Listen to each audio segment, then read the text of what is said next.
All right, welcome back to WMMA Now with your host Chuck Stevenson, coming at you with a fight review. We're going to Invicta Phoenix Series number 3. We're going to the bantamweight main event. Julija Verzosa coming in 5-0, taking on Julija Stoliarenko 8-3 for the vacant bantamweight title. Now this was the first Invicta main event to feature open scoring. So after I give a brief on each round, I will give you the judges' scores. Okay, so these came. First round, Stoliarenko came out aggressive, stunned Verzosa with a couple high kicks, but Verzosa actually ended up dropping her with a right hand. Brief armbar attempt by Julija. Back on her feet, Julija fed her some strikes and then jumped guard unsuccessfully. There's some back on the feet again, some nice striking exchanges at range. A head kick from Julija, followed by punches. And then another guard jump by her to armbar, and Verzosa was able to fight it off. Judges, all three saw it 10-9 for Stoliarenko.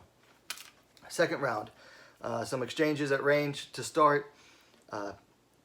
Julija started to look a little winded. Nice straight right and left uppercut landed for Verzosa. But then Julija started to find her timing, landing the right hand frequently. Late takedown attempt by Julija, but failed to convert it to an Imanari roll. Ate a punch on the ground for that. Got back to her feet. That one, judges all three saw it 10-9 Verzosa. Third round. More striking in and out of range to start. Stoliarenko had a bloody nose. Right high kick landed for Julija. And a quick firefight ensued in the pocket and finished with a kick to the body from Stoliarenko. Two hard rights landed for Verzosa, and then a big left elbow landed for Julija that opened a huge gash on Verzosa's forehead. Both start really going at it. Julija looking to land more elbows, and both were covered in blood as the round ended. One judge had it 10-9, another had it 10-8 for Stoliarenko, one judge had it 10-9 Verzosa. So after the third, it was 29-28 Verzosa, 29-27 Stoliarenko, and then 29-28 Stoliarenko. Going into the championship rounds, round 4, Julija was targeting Verzosa's cut with every punch. I don't blame her either. It was wide open. Look for that stoppage if you can get it. Verzosa decided to be patient and counter. Julija still throwing a mix of kicks with her strikes, and Julija, and for the second time in the fight, she did it in the third round too. Julija lost her mouthpiece, stooped up to pick it up without waiting for the ref to stop it, and then she did it again a third time. A Verzosa left hook staggered Julija. Judges gave that one 10-9 Verzosa by one, and two of them gave it 10-9 Stoliarenko. And then fifth and final round, Julija using low kicks to set up her strikes, but Verzosa's counter right was her bedrock. I mean, it was her bedrock really throughout the entire fight, but the fifth round especially, she was using it to nice effect. Of course, fifth round, both fighters just absolutely covered in blood. Verzosa was always walking forward, and Stoliarenko was constantly moving, usually lateral movement. Both went hard in the final 30 seconds, swinging leather. Judges saw it 10-9 Verzosa times 2. One saw it 10-9 Stoliarenko. So at the end of the fight, the scores were read out, and Julija Stoliarenko won a split decision, 48-46, 49-46, with the lone dissenting judge seeing it 46-49 for at least Verzosa. So Julija Stoliarenko is your victor and new Invicta bantamweight champion via split decision. All right, so a couple of notes for the fight. There was some bad judging going on. Kevin Champion gave it 4-1 for Verzosa. I don't know what he was watching, but another judge gave it 4-1 for Stoliarenko. So obviously he was watching the exact opposite fight. And one judge gave it 3-2 rounds for Stoliarenko, but he was the one that gave Stoliarenko a 10-8 round. And honestly, I didn't see any round being a 10-8.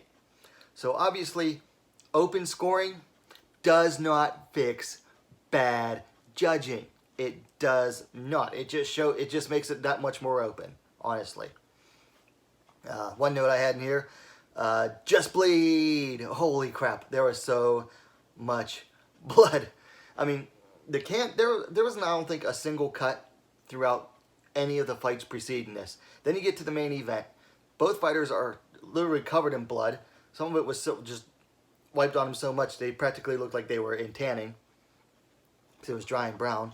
The canvas just absolutely covered in blood, and it was all from this main event. So, yeah, just bleed. Now, my final note I had was defense be damned. Head movement, cutting angles, blocking punches, none of that. None of that. Don't need no defense.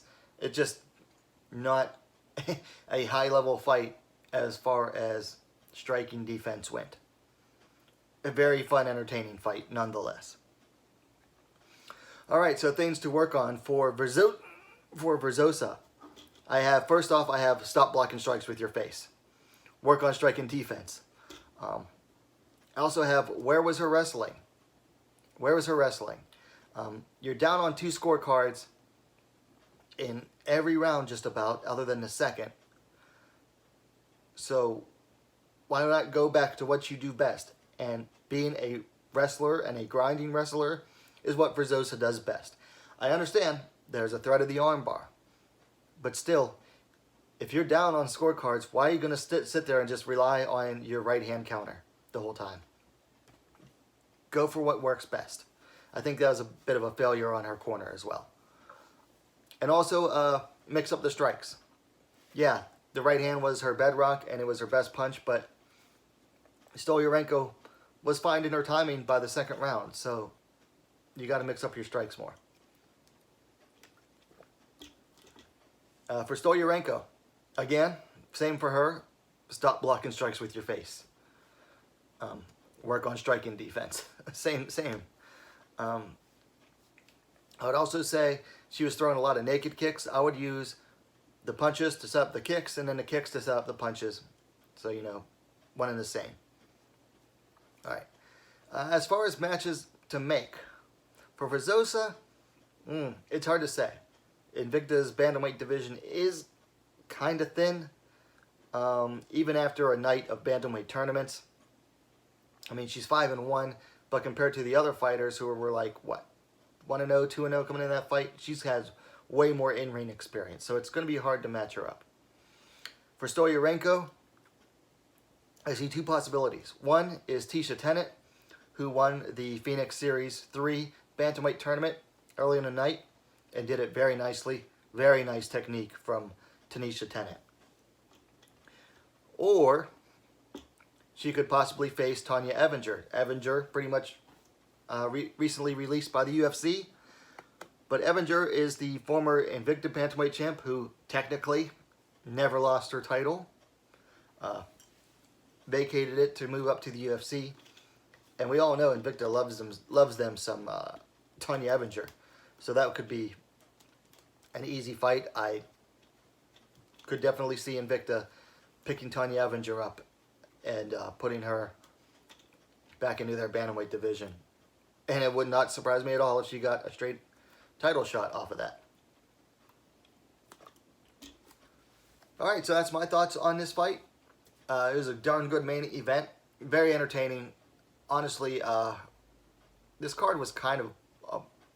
This card had a big lull in the middle of it. Like, it started off really good, and a big lull, and then it finished off really good with this main event. So, it definitely helped save the card overall. Very entertaining fight. Not the prettiest as far as defense goes, but I'll take it, because it was fun as hell to watch. Let me know your thoughts in the comments down below. Of course, likes are always appreciated. And hey, what are you waiting for? Subscribe to WMMA now, the best fastest growing women's mixed martial arts dedicated platform on YouTube. Don't forget to hit that bell for notifications. Be a lot cooler if you did, and we'll see you next time.